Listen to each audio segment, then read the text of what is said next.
Hi, my name is Lee Gill, and I'm a second-year graduate student at CPAS at Virginia Tech. And in this video, I'd like to talk about my research project and the design and testing of medium voltage dual-active bridge converter for EV charging applications.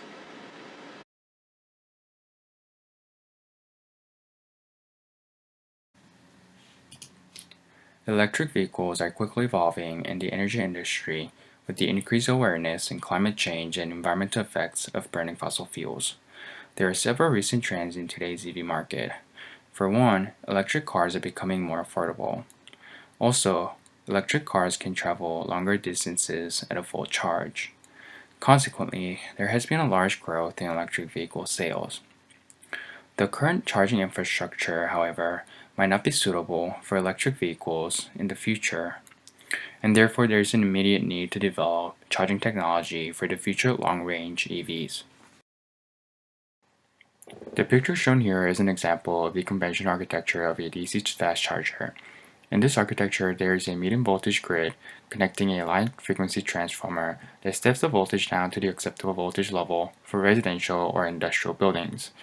Inside the charger, which interfaces the electric vehicle, there is a power factor correction unit and a DC-DC conversion unit. However, this architecture has limitations as the transformer has large size and installation cost requirements. These constraints could be problematic in the future when more electric cars are present and require certain space and time to be charged.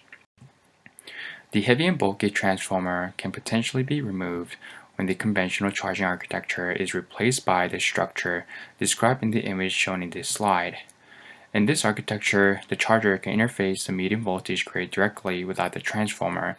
Each submodule is an isolated DC-DC converter, and in this research, we studied and developed a dual-active bridge converter for the medium voltage grid connected charging application. The specifications for the dual-active bridge converter is as follows. The input voltage is 2.5 kV, and the output voltage range is from 600 volt to 800 volt. The switching frequency is 50 kHz, and the target output power is 20 kilowatts. In this work, medium voltage 3.3 kV silicon carbide MOSFETs are used on the primary side switches, whereas 1.2 kV silicon carbide MOSFETs are used on the secondary side of the dual-active bridge converter. This is the system architecture of the medium voltage dual-active bridge converter. There are 5 main components in this system, including the circuit breaker board that protects the main power supply in the event of short circuit current, the medium voltage board that includes a primary active bridge circuit, the low voltage board that has a secondary side active bridge, and the centralized controller board that provides the gate signal to both primary and secondary side bridges. And lastly, there is a high frequency transformer that's not shown in here. This circuit breaker board has a localized microcontroller that turns off the gate driver and sends a false signal back to the main controller board when short circuit occurs.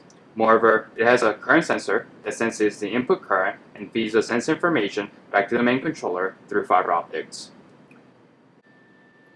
The medium voltage board has 4 3.3 kV 30 amp rated silicon carbide MOSFETs placed on the bottom side of the board. On the top side, it has 4 isolated gate driver circuits designed to withstand high dV/dt during medium voltage operation.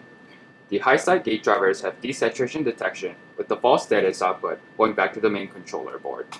In addition, the medium voltage board has a resistor divider network that senses the input voltage along with the voltage to frequency converter circuit to provide the voltage information back to the main controller board.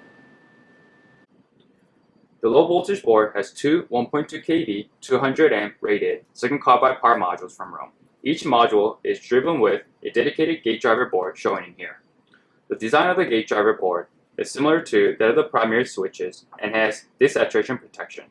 Furthermore, the low voltage board has a busbar PCB that can withstand high current along with voltage and current sensor that provide the sense information back to the main controller board. This is the main controller board, and for all subsystem communication, fiber optics are being used as the main mode of communication between the controller and other subsystems.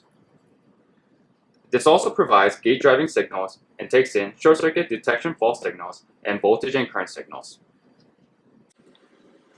This figure in here shows waveform of the dual-active bridge converter operating at 2.5 kV to 800 volt and 11 kilowatt of power. This yellow waveform shows the drain source voltage of the switch S4 on the primary side. The blue waveform here is the gate source voltage of the switch S4, whereas the purple waveform here is the gate source voltage of the switch S8 on the secondary side. There is a 35-degree of phase shift between the primary and secondary side. Lastly, this green waveform shows the primary side transformer current. Thank you for watching, and if you'd like to know more information about this project, please visit CPA's website.